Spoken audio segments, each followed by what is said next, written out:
breach of trust, you try to do things that make you trustworthy, or if you do things that make you trustworthy, then I will trust you. In other words, if you have never broken my trust, I will trust you. I've been thinking all week about the strange circularity of that feeling. What is trust if it's only having a ton of evidence that somebody can be trusted? That, to me, seems a little closer to something like certainty. Of course, we would really love trust to be like certainty. Wouldn't that be great? But instead, we human beings live in this fabric of trust. Trust honored, trust frayed, trust assured, trust broken, trust rebuilt, trust betrayed, trust mended. I think about this dance of trust that so many of us had to do at some point, say, with our teenagers when they had done something nutty or crazy. And I saw that some parents would be very punitive and restrictive, basically grounded for a long, long time until you can build up that trust again.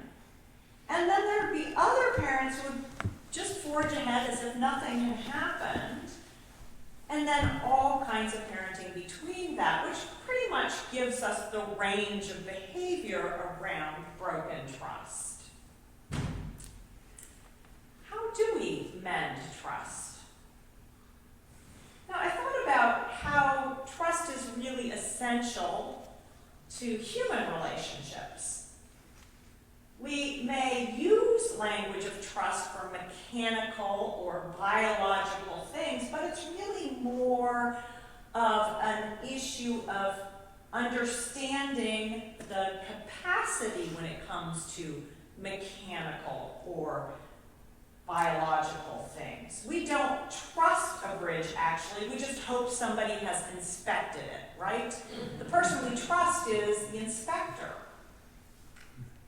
We live in a time, I think, of frayed trust. Our social institutions no longer garner our trust like they used to. Our government is subject to a lot of skepticism, and we don't trust one another very much at all either. So how do we mend this?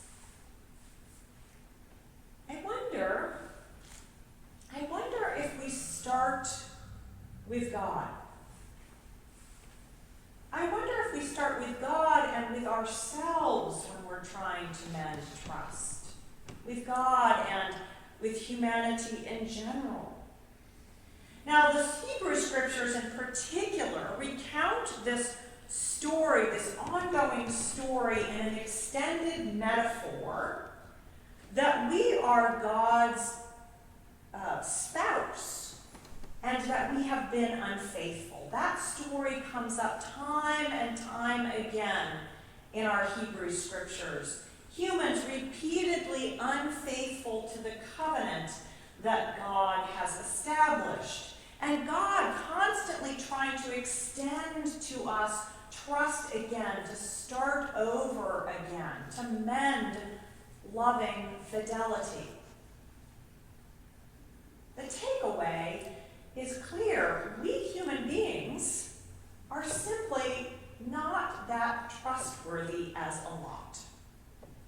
We drop the ball all the time due to our lack of capacity, to our inability to negotiate our own needs relative to others, due to being imperfect human beings, to being human, to being flawed, to being sinful. This is what Jesus refers to in today's passage with the Pharisees' question around divorce, I think. I think there's a way we can read it this way, that Jesus makes it clear that Moses allowed this agreement around divorce because of our hardness of heart. In other words, because of our incapacity to be completely trustworthy.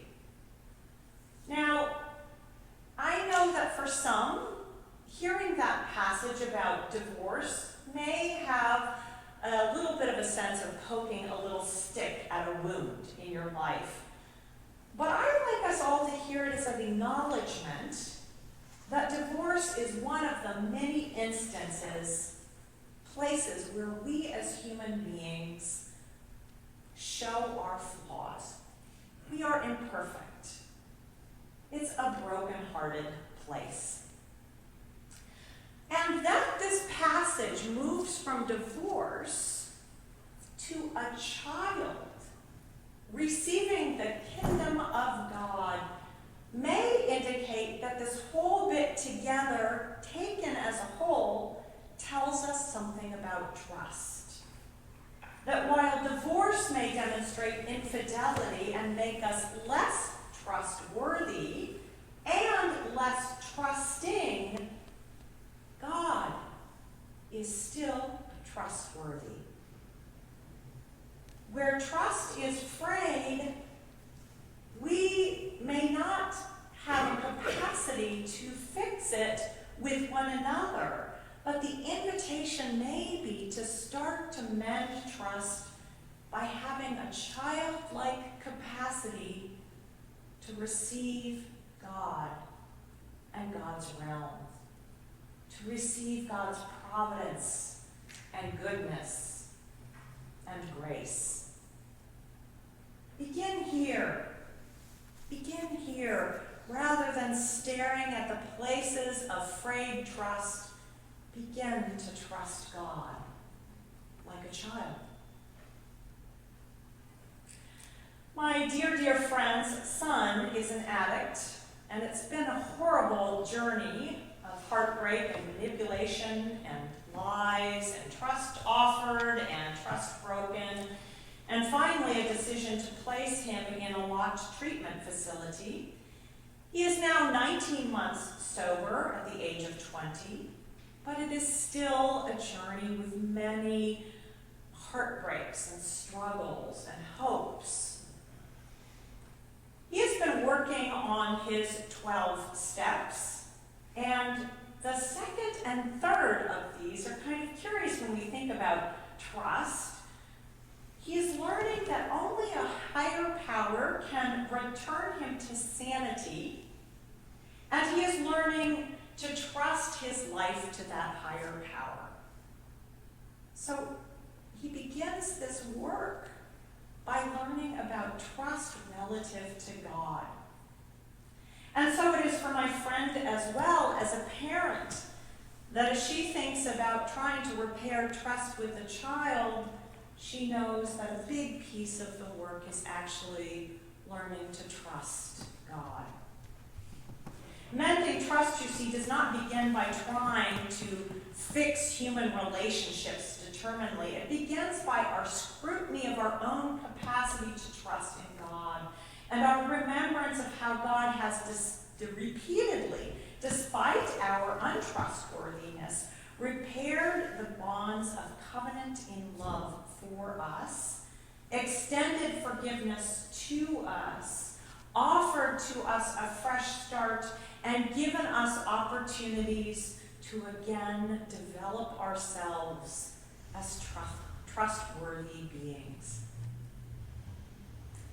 Now, there will be other things we can do to mend the fabric of human trust with one another later, such as careful listening or understanding another person's history or understanding how culture plays into the lack of trust, or understanding why somebody has a certain position which is different from yours and why you're in conflict, or understanding somebody's fears and hurts. But that, again, is all about looking human to human.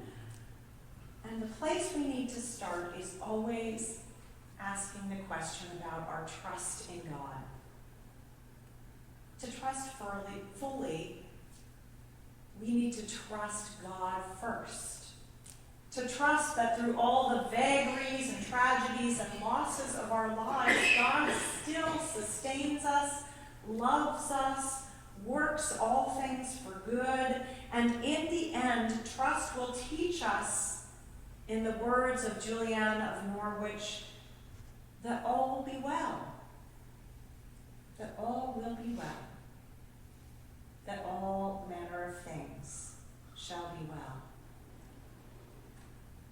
And just so, we shall gather shortly around the communion table, God's great and continual gift of reaching out to us. And may we find here the trustworthy God, the one who is completely and utterly trustworthy. And may our trusting God find us mending relationships, restoring relationships with one another, discovering trust in the human fabric again, and finding ourselves being restored to our place in God's whole. Again, trusting God.